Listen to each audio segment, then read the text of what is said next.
Saudara, ini adalah visual terkini yang saat ini berlangsung di Pengadilan Negeri Jakarta Selatan. Tampak di layar kaca, jaksa penuntut umum sedang memberikan pertanyaan kepada saksi yang saat ini dihadirkan di muka sidang. Saksi yang dihadirkan di muka sidang pada sesi kedua agenda sidang hari ini adalah Azan Romer yang merupakan ajudan, Prayogi Ikratawikaton yang merupakan sopir, Daden Miftahul Haq yang merupakan ajudan, dan Farhan Sabila yang merupakan pengawal ataupun patwal yang biasa menggunakan motor. Saat ini artinya ada 4 orang saksi yang dihadirkan secara bersamaan untuk didengarkan keterangannya. Namun dari visual yang kami tayangkan ini tampak hanya 1 orang yang memberikan keterangan, sementara 3 orang lainnya berada tepat di belakang seorang saksi tersebut yang sedang memberikan keterangan ataupun menjawab dari pertanyaan jaksa penuntut umum. Sidang masih berlangsung tanpa audio. Untuk itu kami belum bisa mengkonfirmasi siapa tepatnya saksi yang sedang menjawab pertanyaan dari jaksa penuntut umum. Hari ini merupakan sidang terdakwa Richard Eliezer dengan agenda mendengarkan keterangan saksi. Ada 11 orang saksi yang akan dihadirkan. Artinya hingga sore ini sudah 4 orang saksi dan saksi susi, artinya sudah 5 orang saksi yang dihadirkan. Saudara, kami masih terhubung dengan pakar hukum pidana Universitas Jenderal Sudirman, Profesor Hipnu Nugroho. Selamat petang, Prof. Hipnu. Selamat petang, Mbak. Iya, Prof. Hipnu, saat ini sidang masih berlangsung dengan mendengarkan keterangan dari 4 orang saksi yang dihadirkan sekaligus. Namun karena sidang berlangsung secara tanpa audio, kami belum bisa mengkonfirmasi siapa saksi sebenarnya yang sedang menjawab pertanyaan JPU. Kalau dari pengamatan Anda, Prof. Hipnu, 4 orang saksi ini ada ajudan, sopir, dan juga patwal. Kira-kira apa yang akan diberikan ataupun keterangan apa yang nantinya bisa membantu untuk menguak fakta dari pembunuhan yang diduga dilakukan oleh Verdi Sambo? Ya, ini adalah sebagai keterangan sekunder yang mungkin tidak langsung, tapi paling tidak saksi yang dihadirkan ini adalah saksi yang mengetahui adanya suatu peristiwa atau dinamika di dalam suatu rumah FS, kan itu. Jadi bukannya yang keempat kemarin ya, tapi adalah suatu yang ring kedua ya. Sehingga diharapkan dari kesaksian 4 orang ini bisa menambah keyakinan hakim bahwa saksi-saksi yang dihadirkan itu mempunyai nilai lebih terhadap saksi-saksi yang tadi. Artinya apa? Relevansi saksi yang disampaikan oleh penuntut umum atas dakwaan suatu pembunuhan itu sudah diketahui sejak awal, kan tuh. Sehingga saksi-saksi baik sopir, ajudan yang mungkin dia tidak tahu, tapi gelagat ya, kita bicara gelagat, bicara suatu situasi, adanya akan terjadi suatu perbuatan itu sebagai penegak hukum mungkin paham, oh ini ada sesuatu yang tidak beres, ada sesuatu yang tidak seperti biasanya. Sehingga ada yang janggal seperti itu ya? Ada yang janggal, ya. Kondisi yang janggal ini akan bisa memberikan dukungan penuh jaksa penuntut umum atas suatu dakwaan yang dibuat. Gitu Mbak, arah saya seperti itu melihatnya gitu. Karena dia bukan suatu saksi yang primer yang di TKP kejahatan, tapi yang level yang kedua. Sehingga fenomena yang terjadi dalam suatu rumah itu akan dijelaskan. Sehingga keterangan-keterangan itu relevan juga ya. Ada suatu kejanggalan yang kemudian ada suatu peristiwa hukum. Oke. Prof. Hipnu, kami mendapatkan informasi bahwa saat ini yang tampak di layar kaca untuk menjawab pertanyaan dari JPU adalah saksi Azan Romer yang merupakan ajudan. Kalau kita lihat saja dari kacamata ya, dari visual yang tampak tanpa audio ini, apakah saksi Romer ini tampak begitu lantang dalam memberikan kesaksiannya jika dibandingkan dengan saksi sebelumnya, saksi Susi. Ya, karena saksi Romer itu saksi yang tanda saya petik adalah yang sekunder. Sedangkan saksi Susi adalah saksi yang keseharian dalam suatu rumah dia hadir dan dekat dengan Bu PC, kan begitu kan. Sehingga inilah yang suatu membedakan bahwa suatu keterangan yang disampaikan oleh saksi R yang sekarang itu lancar karena sesuatu yang tidak mungkin ada ditutupi. Tapi kalau melihat si Bu S tadi kayaknya ada sesuatu yang ditutupi sehingga suatu pertanyaan dari A sampai Z jadi tidak relevan. Begitu dibalik oleh ketua majelis bingung lagi, tidak tahu dibalik lagi oleh penasihat hukum bingung lagi, sehingga tidak konsisten. Karena kalau suatu cerita konsisten apa adanya, apapun yang disampaikan mesti jelas. Lah, tampaknya enggak kan itu loh. Jadi gini Mbak, jadi suatu keterangan itu seseorang lancar dan tidak itu bisa dilihat suatu ketenangan jiwa, kesaksian. Kalau dia suatu keadaan gundah, apalagi mungkin ini sejak awal kan skenario yang dilakukan oleh para penegak hukum, kemudian ART kita juga tidak tahu kan ART sekarang. Ini baru sekarang mungkin juga dari S ini ada doktrin tertentu dari keluarga FS sehingga karena ada kedekatan yang begitu kuat seperti itu ya? Iya, sehingga ada sesuatu yang ditutupi atau tidak berani menyampaikan. Ini yang membedakan dengan saksi S dengan saksi yang baru sekarang diperiksa. Oke, kalau untuk pengamatan Anda, kira-kira apa yang akan diungkapkan dari saksi Romer ini?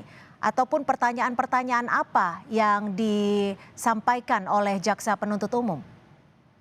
Ya, saksi yang disampaikan oleh Romer, jadi suatu kesaksian tadi saya sampaikan bahwa konsepnya adalah beyond a reasonable doubt. Jadi suatu kesaksian itu harus disampaikan dalam keadaan tanpa ragu.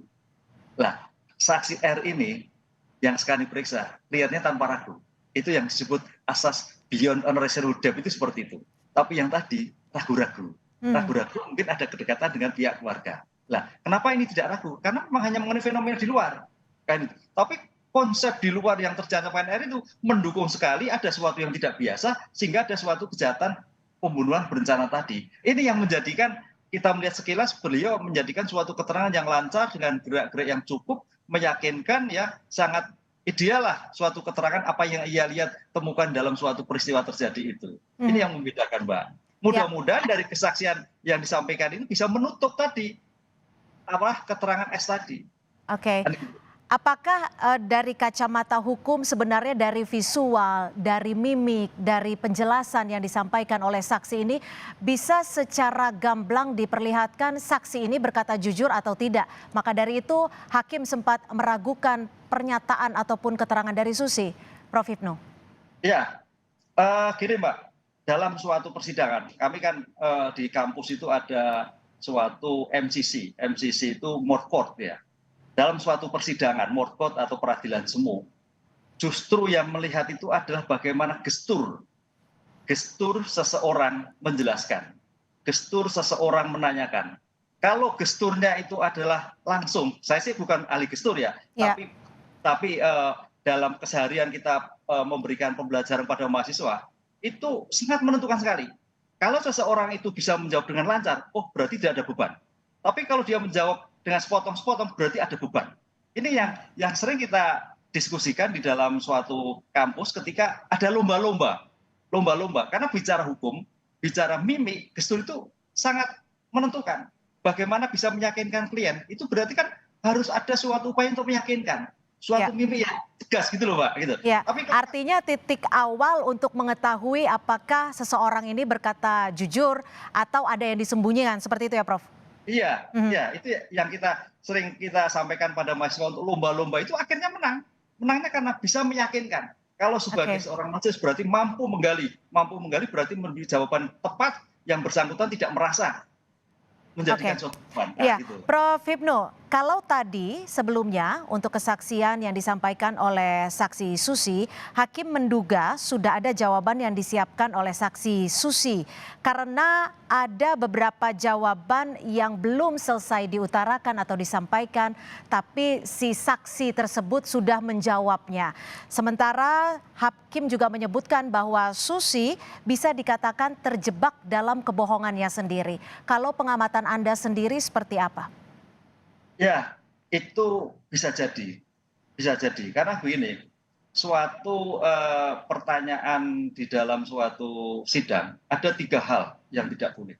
Satu adalah pertanyaan menjebak. Tadi saya melihat tidak menjebak, tapi pertanyaan melingkar. Nah, itu. Ini harus dilakukan. Karena apa? Dalam suatu pertanyaan itu, kita tidak boleh suudon. Mhm. Kita harus mengedepankan asas praduga tak bersalah. Ya. Gitu ya.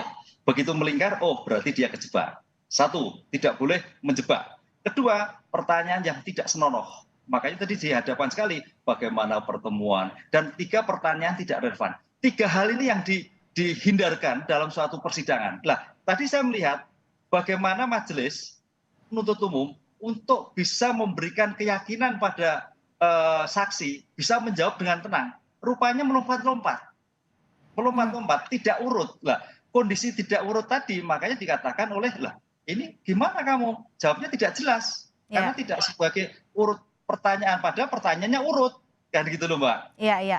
Pertanyaannya urut tapi sekuens waktunya terkadang melongkap gitu ya untuk memastikan. Gitu. Ya, Oke. yang belum Prof. Ibnu. sudah jawab gitu. Ya, Prof. Ibnu, dalam Ya. sidang sebelumnya saat mendengarkan keterangan saksi Susi, ini juga ada yang menarik perhatian adalah saat hakim yang juga mempertanyakan mengapa ajudan Putri Chandrawati semuanya berjenis kelamin laki-laki. Karena dinilai tidak biasa ketika seorang istri jenderal semua ajudannya laki-laki namun tidak ada yang perempuan. Apakah keraguan ataupun pertanyaan hakim ini menjadi salah satu strategi hakim untuk mengungkap kasus Sambo menurut Anda? Ya, sangat relevan sekali. Idealnya kalau kita lihat di manapun lah, kalau kita lihat lah, namanya perempuan ya ajudannya perempuan, kan gitu kan. Ada polwan lah, ada gitu. Ini laki-laki, sehingga ada sesuatu yang perlu diperjelas. Kenapa pakai ajudan laki-laki? Ini pertanyaan Mbak. Kita nggak menuduh ada sesuatu yang perlu dipertegas. Kenapa laki-laki? Karena kalau kita lihat, kita bukan ahli dalam bidang SDM ya, tapi kebiasaan secara empiris. Seorang dekan, seorang rektor, ajudan perempuan.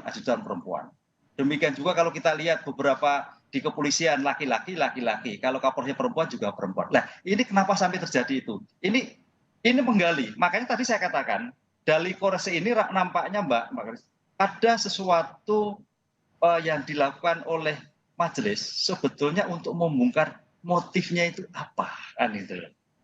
Sehingga kalau nanti ini dugaan-dugaan yang terjadi akan terjadi, motif yang terjadi adalah A, B, C, D dan sebagainya.